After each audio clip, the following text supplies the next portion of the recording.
kebijakan-kebijakan yang dikeluarkan oleh pemerintah itu malah menggerogoti pendapatan yang dari kelompok menengah ini. Nah, APBN kita itu sudah kronis sebenarnya.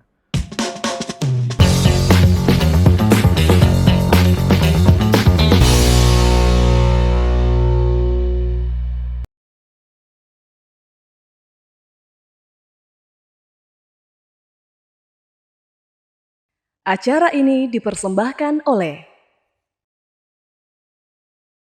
Assalamualaikum warahmatullahi wabarakatuh. Apa kabar pemirsa Unhas TV? Senang sekali saya Zulkarnain Jumar Taufik dapat kembali menjumpai Anda dalam program Unhas Speak Up.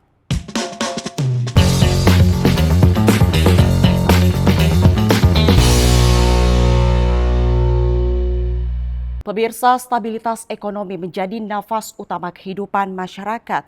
Namun bagaimana jika nafas itu tersengal? Di tengah kondisi ekonomi global yang tak menentu, masyarakat ekonomi kelas menengah Indonesia mengalami tantangan yang semakin berat.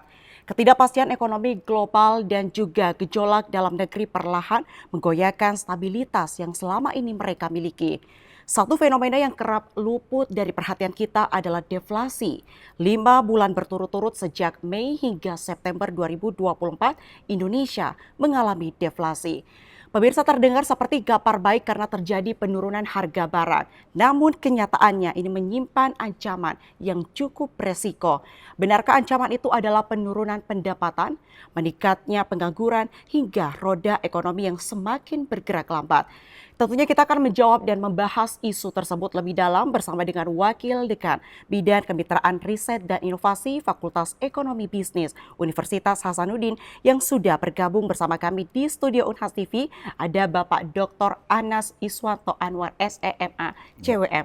Ya. Assalamualaikum warahmatullahi wabarakatuh, Bapak. Waalaikumsalam. Ya, Oke, pagi. selamat pagi. Selamat pagi. Pak, gimana kabarnya berkunjung ke Unhas TV? Ya, Ini alhamdulillah ini sudah kesekian kalinya. kesekian Dan kalinya. saya melihat semakin hebat ini Unhas Waduh. TV ya, hebat. Oke, baik Bapak, kalau kita lihat di berbagai media sosial dan juga di pemberitaan bahwa deflasi atau penurunan harga barang ataupun jasa ini menjadi permasalahan yang ini mungkin dianggap serius bagi perekonomian di sebuah negara. Tapi seberapa besar sih dampak deflasi ini di Indonesia sendiri, Bapak? Ya, baik. Memang sebagian orang menganggap deflasi itu kabar baik ya. Betul. Kabar baik artinya terjadi penurunan harga. Cuman ini yang harus menjadi early warning buat pemerintah untuk ekonomi kita, karena jangan lupa bahwa kontribusi terbesar di dalam perekonomian kita itu adalah middle income yang kadang disebut sebagai kelompok menengah. Karena kelompok menengah ini yang memang menjadi penopang di dalam ekonomi kita. Nah, yang terjadi ketika terjadi inflasi, kalau kita kembali dulu ke buy teori ya, kalau terjadi deflasi itu kan artinya terjadi penurunan permintaan masyarakat gitu ya. Kemudian di sisi lain output atau produksi itu tetap meningkat, bahkan lebih tinggi lagi. Nah, pertanyaannya sekarang, apa yang menyebabkan terjadi penurunan permintaan? Nah, penurunan permintaan ini kita bisa kaitkan dengan daya beli. Berarti daya beli masyarakat itu berkurang. Nah, kalau kita kembali lagi bahwa ada kelompok middle class yang kita harap sebagai penopang ekonomi, itu yang melakukan penurunan permintaan. Ya? Nah, artinya mereka lebih senang pendapatan itu dia simpan di bank gitu, daripada berkonsumsi. Nah, ini kita bisa pahami karena ketika COVID kita tahu begitu banyak PHK segala macam, kemudian masuk lagi ekonomi global yang sekarang yang tidak menentu. Nah, berarti sebagian besar dari kelompok menengah ini memang was-was gitu. Bagaimana kalau itu terjadi lagi?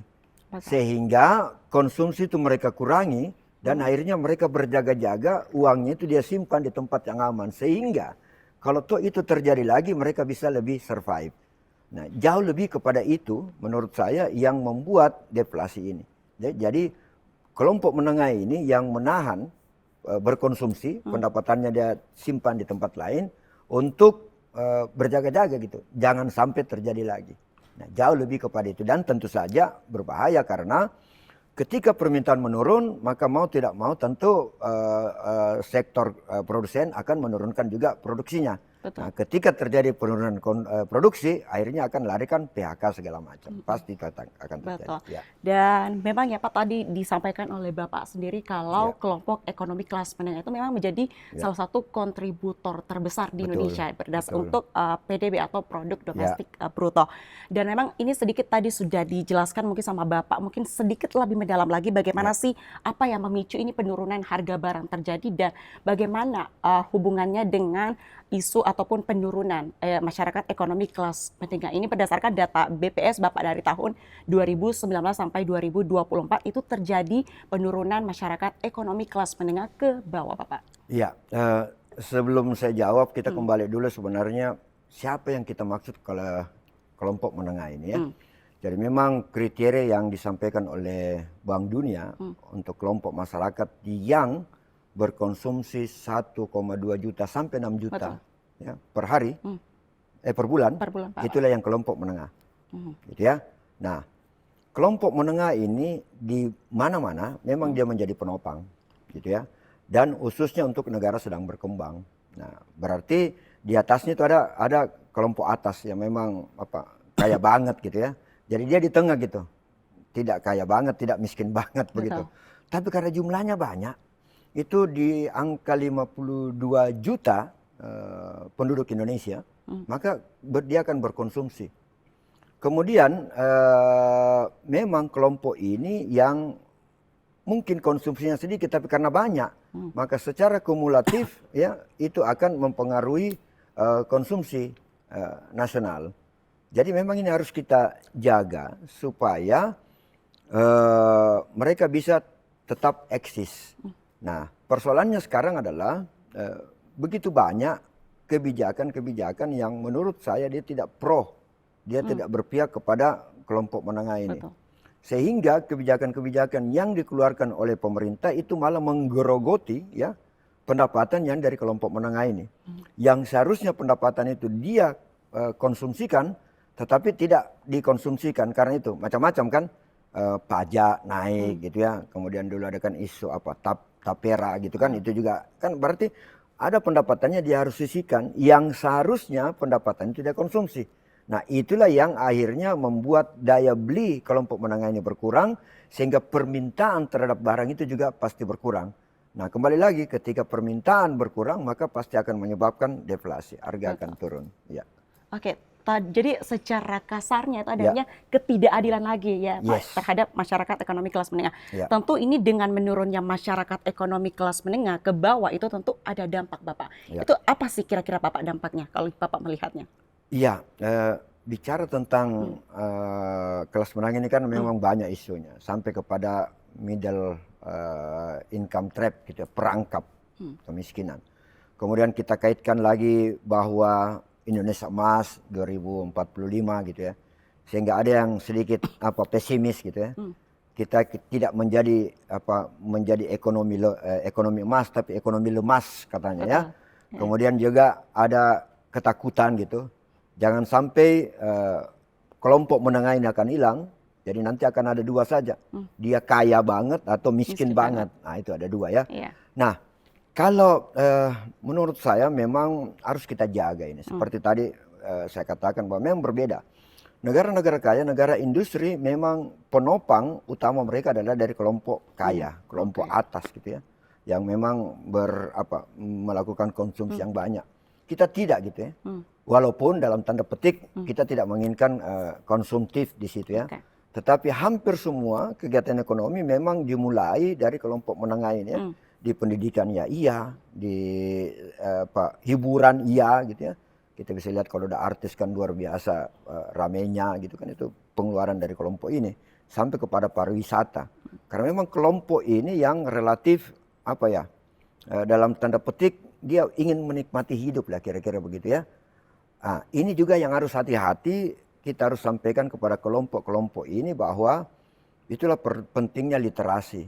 Karena jangan salah, data yang ada dari OJK malah kredit macet ya itu pada generasi Z gitu ya, yang mempunyai NPL gitu ya, yang memiliki kredit macet itu besar gitu, terutama dari itu fintech gitu ya, yang begitu mudah untuk kita mendapatkan kredit segala macam. Dan itu juga harus kita tingkatkan literasi.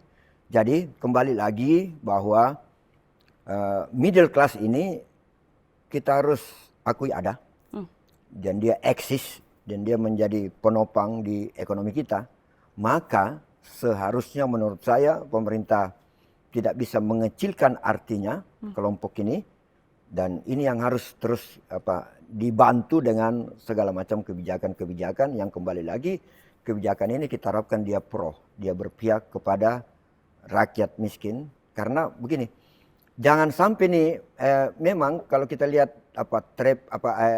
klaster ini kan dia tadi saya sebut 1,2 juta sampai 6 juta. Ya. Tapi yang banyak ngumpul yang di 1,2 juta ini jadi dia rentan untuk turun ke bawah. Okay. Nah, kalau yang banyak yang di atas ini kan enak dia, kita dorong sedikit saja dia bisa dia masuk di kelompok atas. Nah, yang rentan ini yang harus kita jaga. Jangan dia kelompok ini dibebani lagi dengan begitu banyak tambahan pendapatan yang akibat dari kebijakan pemerintah yang menurut saya itu tidak pro kepada kelompok ini. Ya. Oke, jadi artinya pemerintah butuh lagi strategi yang lebih tepat ya khususnya bagi kelompok middle class ini. Tapi apakah berkurangnya middle class ataupun kelompok masyarakat ekonomi menengah ini akan mempengaruhi stabilitas bagi masyarakat ekonomi kelas bawah ataupun juga kelas atas, Bapak? Dan bagaimana sih harusnya peran masing-masing kelas ini itu dalam menjaga roda ekonomi, Pak? Ya, itu yang tadi saya katakan bahwa ini fakta by data tentu. Betul. Data yang dikeluarkan oleh BPS sendiri bahwa memang terjadi penurunan kelompok ini ya. Dari 52, sekian juta menjadi 42 sekian juta. Nah, kalau dia berkurang, kalau kita kembali lagi bahwa middle class ini penopang, maka pastikan berkurang juga permintaan terhadap barang dan jasa. Itu jelas masalahnya ya. Nah, kalau terjadi penurunan terhadap barang dan jasa, pasti deflasi yang tadi saya bilang. Nah, Anda bisa bayangkan di satu sisi kita membutuhkan investasi. Betul. Investasi untuk menyediakan kesempatan kerja, kemudian ada pekerjaan. Nah, jadi kalau tidak diimbangi antara demand dan supply, ketika demand berkurang walaupun harga turun, tapi daya beli ini yang jadi utama gitu. Ya. Kita sebut purchasing power parity. Daya beli masyarakat itu yang harus kita jaga. Karena bayangkan di sisi lain kita genjot produksi segala macam, yang beli siapa?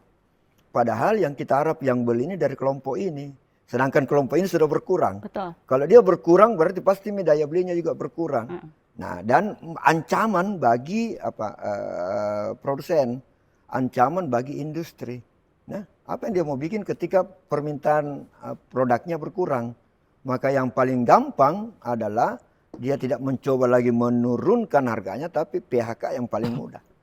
Dan kembali lagi kasus yang terjadi ketika selesai COVID. Ancaman baru lagi yang mestinya sekarang kita sudah mulai melakukan recovery dengan baik pelan-pelan ya. Walaupun tidak cepat-cepat amat, tapi mulai ada perbaikan. Kita lihat juga pertumbuhan ekonomi sudah melonjak ya. Walaupun dia lambat tapi terjadi kenaikan. Nah, itu bisa anjlok turun lagi dengan masalah yang sebenarnya ada satu hal yang ingin saya sampaikan bahwa kita ini suka instan gitu ya. Betul. Nah, padahal kan ada early warning yang kita sudah lihat gitu. Nanti tiba masa tiba akal, kebijakan itu tiba masa tiba akal. Nah, kenapa kita tidak belajar dari itu bahwa sudah ada tanda-tanda, sudah ada lampu kuning ya silakan kita bergerak. Nah, itulah perlunya barangkali kita duduk bersama pemerintah juga, walaupun Anda berada di sisi pemerintah, Anda punya tugas itu, tapi jangan lupa bahwa tugas pemerintah mensejahterakan semua rakyat itu, bukan hanya mensejahterakan pegawai apa misalnya atau pemerintah apa. Jadi harus semua yang mesti kita pikirkan. Ya. Oke, ini berarti mereka punya peran masing-masing ya Pak, pemerintah ataupun setiap masyarakat itu ekonomi kelas menengah, bawah ataupun tengah ya Pak. Iya, dan kebijakan ini memang harus equity, adil itu. Betul. Contoh misalnya, kita lihat BBM. BBM itu kan jauh lebih kepada untuk membantu kelompok menengah ini, menengah ke bawah kan. Tapi apa yang terjadi, kelompok atas juga caplok ke bawah kan, menggunakan yang subsidi. Nah, itu yang kita tidak bisa jaga. Nah, akhirnya kan terganggu juga stabilitas ekonomi untuk kelompok menengah, apalagi yang di bawah terganggu gitu. Jadi kita belum bisa membuat kebijakan yang benar-benar clear. Halo, Anda kelompok atas gitu ya, tolonglah jangan ganggu yang disubsidi. Nah, kelompok atas juga nggak ada urusan Acu-acu gitu. ya Pak, Iya, yang acu-acu. penting ada Oke, anugerah, betul. di mana ada anugerah gratis ya dia masuk aja di situ, padahal itu bukan hakmu. Nah, itu yang belum barangkali yang selama ini kita bisa terapkan di negara kita gitu. Ya. Oke, Pak Pemirsa, pembahasan yang luar biasa ya tentang deflasi, dan memang ini deflasi atau penurunan harga barang ataupun jasa ini salah satunya disebabkan itu karena lonjakan COVID-19 yang terjadi di Indonesia di tahun 2019 dan juga 2020-2021. Ini merupakan puncak dan berdasarkan dari data Badan Pusat Statistik atau BPS Indonesia.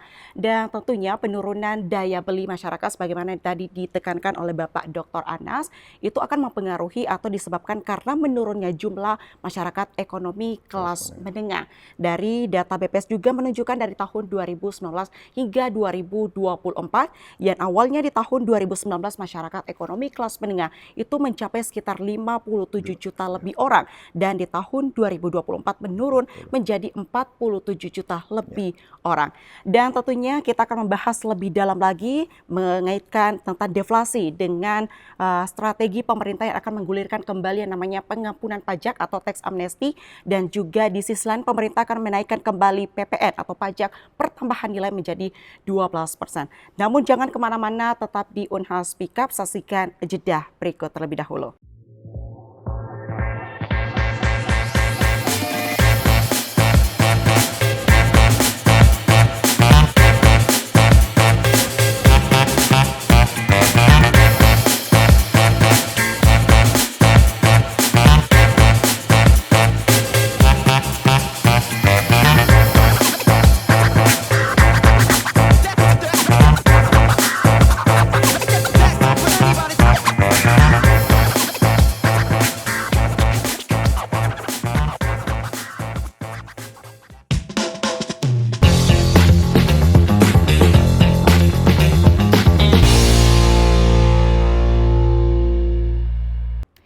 Baik, pemirsa Unhas TV, masih bersama saya Zulkarnain Jumar Taufik dalam program Unhas Speak Up.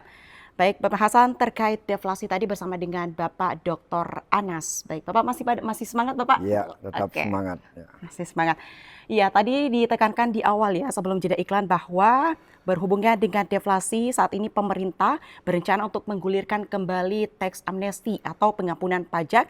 Di sisi lain juga pemerintah akan menaikkan kembali PPN atau pajak pertambahan nilai menjadi 12% yang akan rencananya diterapkan pada tahun 2025. Baik, Bapak, mengenai dua hal ini, bagaimana sih dampak dan hubungannya dengan masalah penurunan kelas ekonomi masyarakat menengah ke bawah, Bapak? Baik, kita harus pahami dulu tentang APBN. Gitu. Nah, APBN kita itu sudah kronis sebenarnya. Beberapa tahun terakhir kan mengalami defisit. Gitu.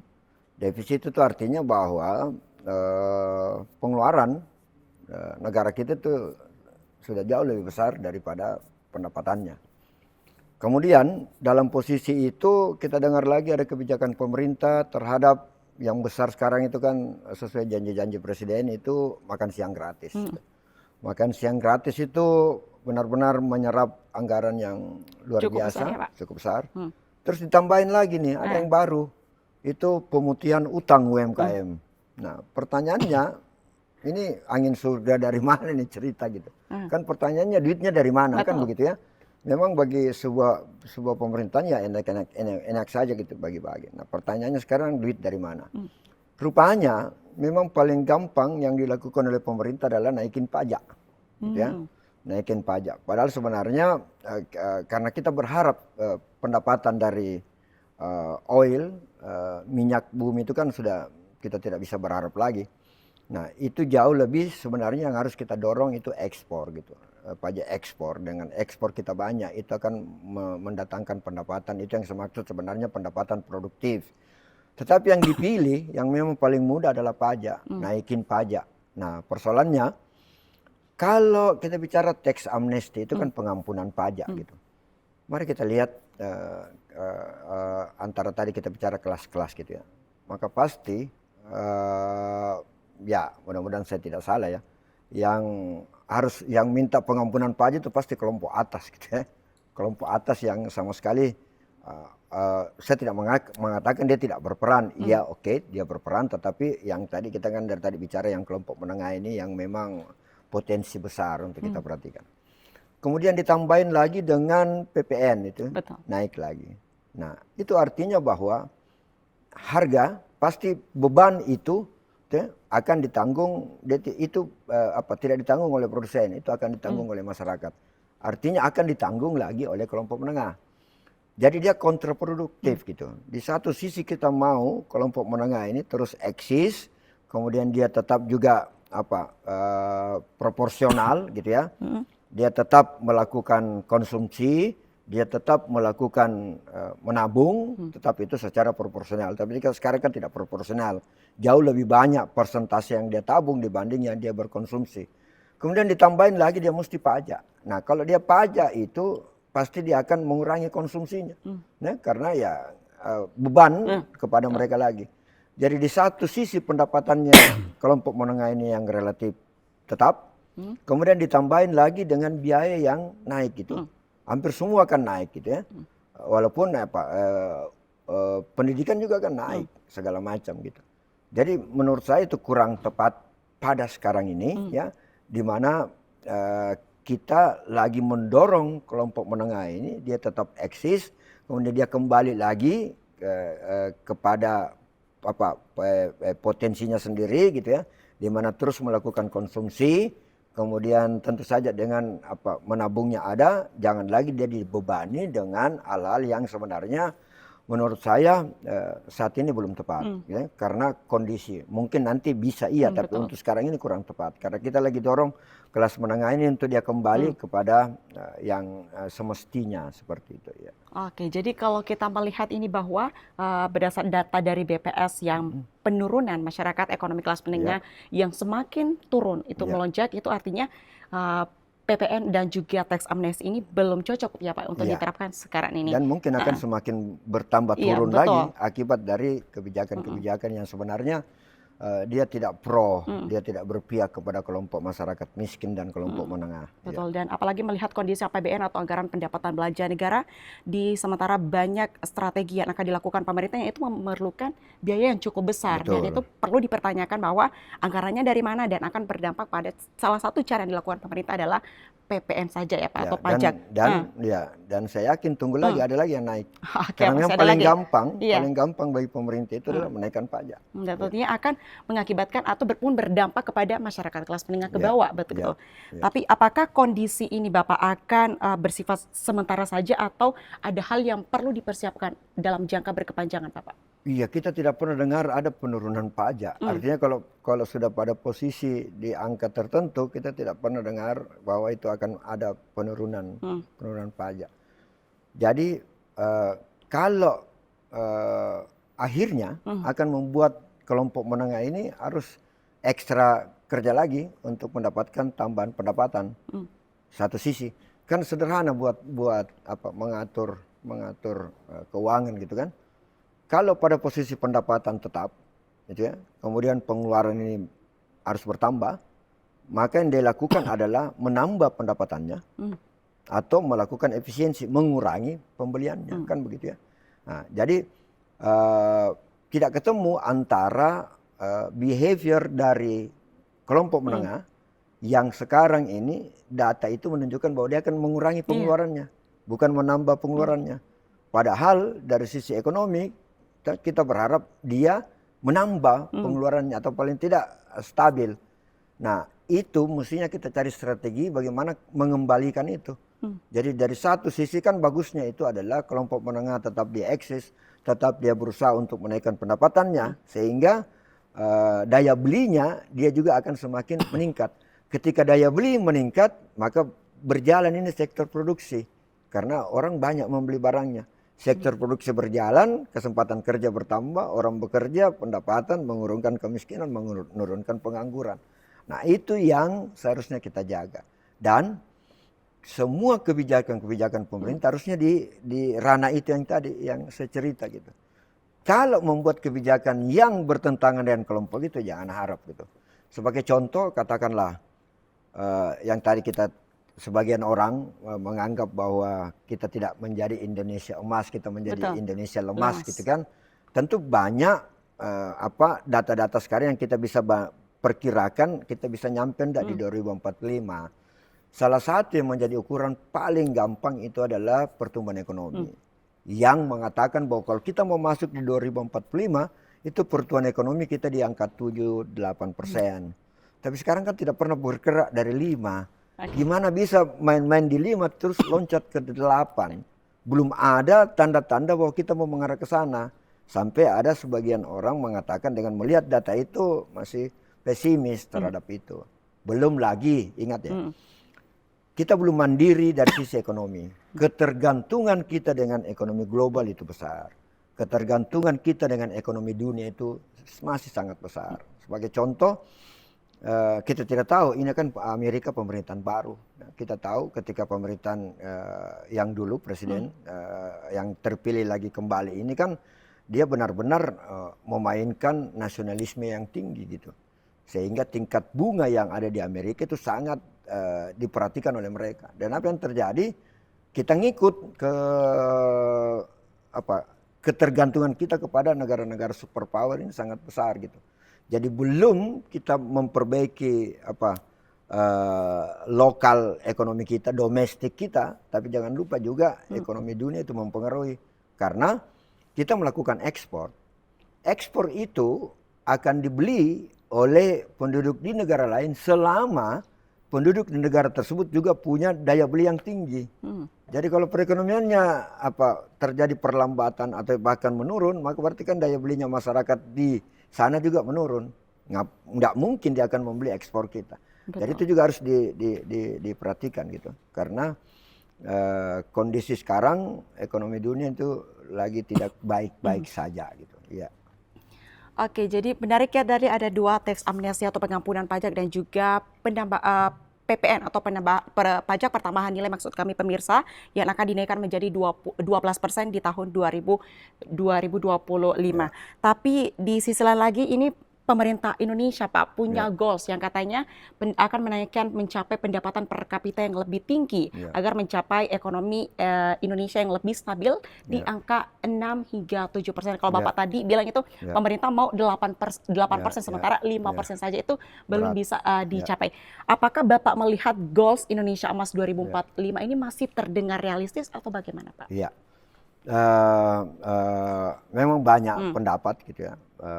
Ada yang optimis, ada yang pesimis gitu ya, terhadap itu. Nah sebenarnya untuk mencapai apakah kita optimis atau pesimis kan tentu kita harus data gitu. Kita di ekonomi itu harus data. Jadi memang berapa tahun lagi tuh sampai di 2045? Sekitar 20 tahunan ya, 20 tahunan. Nah sedangkan oke lah kita abaikan COVID. Betul. Gitu ya, setelah COVID gitu. Pertumbuhan ekonomi kita tuh mainnya di 5%, seperti yang saya katakan tadi. Nah, apakah mungkin dalam 20 tahun itu kita melonjak ke 7% lah katakan. Jadi 8 terlalu tinggi. Nah, adakah tanda-tanda untuk itu? Nah, itu persoalannya. Apakah ada tanda-tanda untuk itu? Padahal masalah-masalah ekonomi domestik kita masih bermain kan? Termasuk apa yang kita bicarakan ini kan masalah domestik gitu. Deflasi terjadi, penurunan kelas menengah gitu. Itu kan tanda-tanda sebenarnya jauh untuk kita sampai ke sana. Dan jangan lupa bahwa sistem ekonomi kita itu kan memang membuat pemerintah bisa masuk ke dalam gitu ya. Katakan ada BUMN, ada badan usaha milik negara, ada badan usaha milik daerah. Kemudian kita punya 2 instrumen yang kuat untuk mempercepat akselerasi pertumbuhan ekonomi kita. Ada fiscal policy, kebijakan terhadap anggaran. Kemudian ada monetary policy, kebijakan terhadap jumlah uang beredar dan segala macam. Nah itu yang sebenarnya dari situ kita lihat saya optimis gitu. Selama persoalannya kan begitu. selama semua instrumen ini bergerak dengan baik. Dan jangan lupa bahwa bukan saja bergerak, tapi harus kebijakan itu mix, tetapi kebijakan yang berkoordinasi dan berkolaborasi.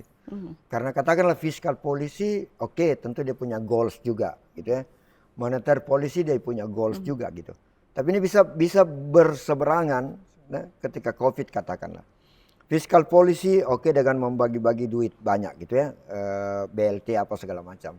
Oke, goals atau tujuan dari fiskal policy benar gitu. Tapi dia akan mengganggu di moneter policy. Karena kalau uang beredar lagi banyak akan menyebabkan inflasi. Nah, ini harus dua kebijakan ini yang harus diatur dengan baik sehingga dia tidak bersaing untuk masing-masing ego, termasuk ego kementerian katakan ya. Jadi bisa saja, tidak ada yang tidak bisa kok menurut saya selama ego itu bisa diredam, kemudian memang bersama-sama cita-citanya kita bercita-cita bersama untuk mewujudkan itu. Dan kalau itu ya kenapa tidak kita bisa menjadi negara maju, negara kaya di tahun 2045 sebagai patokan. Itu kan patokannya karena kita 100 tahun merdeka, gitu kan begitu ya. 100 tahun merdeka kok kita tidak bisa keluar. Nah, ancaman itu sebenarnya yaitu middle trap income itu, ya, perangkap middle trap itu. Apa kita bisa keluar dari situ? Kalau kita keluar, kita menjadi kaya. Tapi bisa juga keluar tapi kita jatuh, kita menjadi miskin gitu. Nah, itu kalau menurut saya optimis sih selama gitu ya. Selama kelompok-kelompok ini yang bertanggung jawab bisa bekerja sama mewujudkan itu, dan masyarakat juga harus sadar gitu. Paling tidak secara pribadi ya mari kita cinta produksi dalam negeri. Kira-kira begitu. Betul. Jadi lagi-lagi kolaborasi inovasi antara pemerintah, swasta dan juga masyarakat itu sangat penting untuk Indonesia menuju dalam Indonesia maju. Baik, mungkin ini sudah sedikit tergambarkan tadi dari jawaban Bapak. Ini bagaimana kalau misalnya Bapak punya atau diberi kesempatan untuk meramal bagaimana sih nasib ekonomi Indonesia ke depan itu, bagaimana Bapak akan menggambarkan? Iya, jadi memang begitu. Buat sebuah negara yang pada posisi sedang berkembang untuk kita mau maju. Nah, yang utama itu sebenarnya adalah perubahan struktur gitu. Kita nggak bisa hanya mengutamakan ini industri. Jangan lupa bahwa leading sektor Indonesia itu ada di pertanian, kehutanan, perikanan dan sebagainya gitu ya. Sebagian besar masyarakat kita itu hidup dari situ. Tetapi bagaimana ini kita rubah dia, akhirnya dia ke industri. Nah, itulah yang sebenarnya yang paling mudah petik olah jual gitu. Kita harus mendapatkan value added, kita harus mendapatkan nilai tambah dari komoditi kita gitu. Kalau hanya komoditi kita yang paling mudah adalah kita petik, kemudian kita jual, maka pasti kita tidak mendapatkan nilai tambah. Jadi seharusnya harus kita olah dulu baru kita jual, gitu ya. Contoh katakanlah kakao kita jual ke Malaysia, Malaysia rubah menjadi coklat, akhirnya kan kita beli coklatnya, padahal kan kita punya kakaonya, itu maksudnya. Tapi kita juga paham bahwa untuk mengelola dalam suatu industri itu biayanya tidak murah, gitu ya. Itu satu hal. Kemudian kedua yang harus kita jaga adalah bagaimana mensejahterakan petani kita. Kenapa saya kemukakan itu karena memang pola distribusi kita ini terlalu panjang gitu ya. Jadi mulai dari petaninya ada di sini, kemudian ada pengecer, ada pengumpul di tingkat desa, kecamatan, provinsi, baru kepada konsumen. Dan ini pasti kan rente ini kan memburu rente semua. Dan apa yang terjadi harganya ketika sampai di konsumen menjadi mahal. Ketika harga di konsumen mahal, bagaimana petaninya? Betul. Petani kita tidak mendapatkan pendapatan yang lebih tinggi. Nah, karena jangan lupa bahwa ekonomi kerakyatan yang harus kita tumbuhkan gitu ya. Pertanyaannya, kita mau mengejar tadi pertumbuhan ekonomi sampai 7-8% itu untuk siapa? Apakah hanya untuk sekelompok orang ataukah untuk seluruh penduduk Indonesia? Tentu dong untuk seluruh penduduk Indonesia. Jadi semua kebijakan-kebijakan itu harus berpihak kepada rakyat, harus berpihak kepada masyarakat miskin, berpihak kepada UMKM. gitu ya. Karena kalau tidak, jangan lupa bahwa isu terbesar kita adalah juga kesenjangan, gap gitu ya. Gap income, kesenjangan antara pendapatan yang tinggi dan pendapatan yang rendah. Terus kita yang NKRI yang begitu luas juga terjadi gap, ya. Gap dari sisi region, dari sisi daerah, ya. Masih kental itu isu tentang Indonesia bagian barat, Indonesia bagian timur, gitu ya. Jangankan itu saja, di Sulawesi Selatan, gitu ya, kan masih jelas. Memang Sulawesi Selatan pertumbuhan ekonominya rata-rata di atas nasional, tapi yang menyumbang di situ, ya paling Makassar, kemudian Bone, kemudian Luwu Timur. Yang lain di bawah rata-rata nasional. Nah itu dia. Kita tidak mau Sulawesi Selatan ini tinggi dari segi angka, tetapi masih banyak yang berada di bawah. Nah itulah pemerataan pembangunan yang harus kita jaga dengan baik itu. Jadi kalau saya ngapain juga kita mau mengejar ke Indonesia Emas, kalau toh isu terhadap rakyat miskin, kaya masih ada, isu terhadap unbalance, ketidakseimbangan antara daerah itu masih ada. Jauh lebih bagus kita selesaikan dulu itu, baru kita maju bersama-sama. Oke, artinya pemerataan pembangunan juga pentingnya pemirsa Unhas TV.